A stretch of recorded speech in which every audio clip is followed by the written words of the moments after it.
start with you. I know it's kind of a frustrating day for about 7 innings there, but what was your mindset going up to the plate there before that backside jab double? Just kind of preparing yourself that, hey, this may be the moment in this ballgame. Yeah, luckily baseball's a long game. I got 4 at-bats today, 3 really bad ones, but the last one that really mattered. Goat was just saying the guy throws a lot of sliders, so I kind of just sat that, and luckily got a good pitch to hit. Robbie? Pico, I know weather like this can be really difficult for offenses, but it can be difficult for pitchers too. I mean, what was it like out there, and how were you able to kind of command what you were able to do out there today? In between innings, I was going in, putting the hot back on my arm, but Parker kept saying that really it's a bad day for the hitters. It's all about a mentality. I think, just doing what I do, I guess, trying to do what I do, and not really thinking about the weather. So, yeah.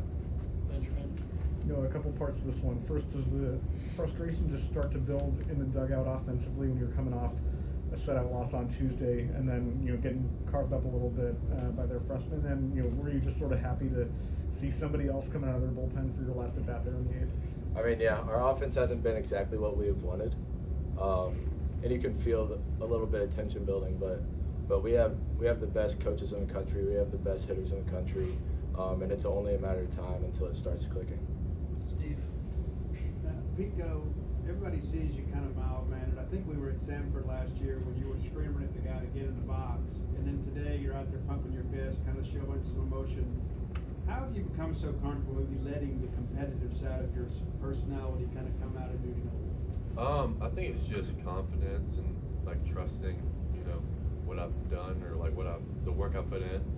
But I try not to get too high or too low. But the guy was saying some crazy things, so I had to.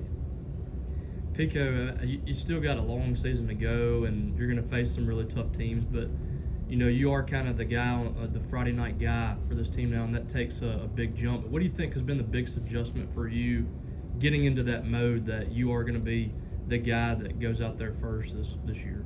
I think really just trying to get in a routine and do the same thing over and over again. I feel like probably after Virginia last year, I kind of got off my routine I had gotten into, and I kind of had to find it again in the fall. So just being able to create that routine has helped me out a lot.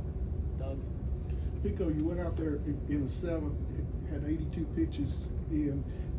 Was there a conversation between the 6th and the 7th about what was going to happen in the 7th? I really thought that Parker was going to come in and tell me I was done, but I knew that guy was on deck, and he said, "You got one batter, go out and do your job." So I was pretty excited. I got to go out there and do that again. Danny P? No, I know you pitched a little bit as well.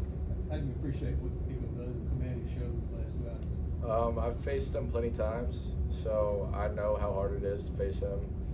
Just having a guy that commands the zone and controls the game every Friday gives us as an offense such a freeing feeling. We weren't great today, but the win is all that matters. Steve?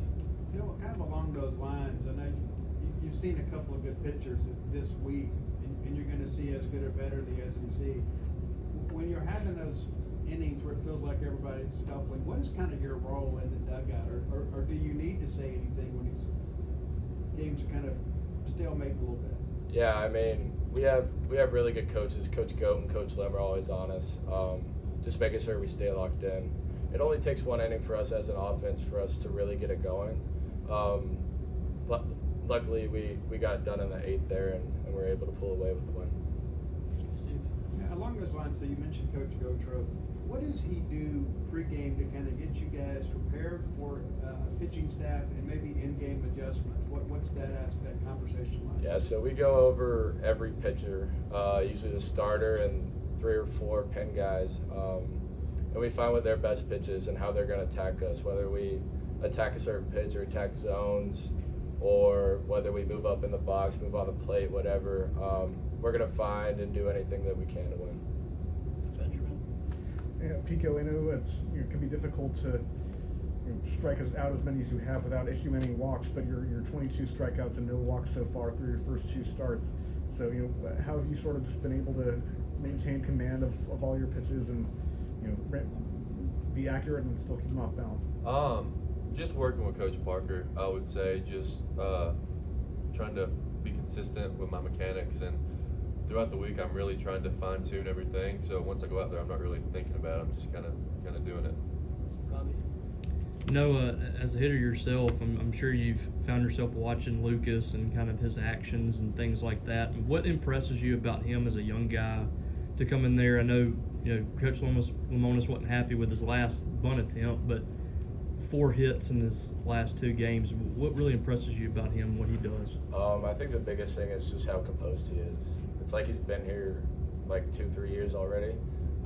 He knows how to work, he knows how to play, and he's about as good as it gets. All right, thank you guys.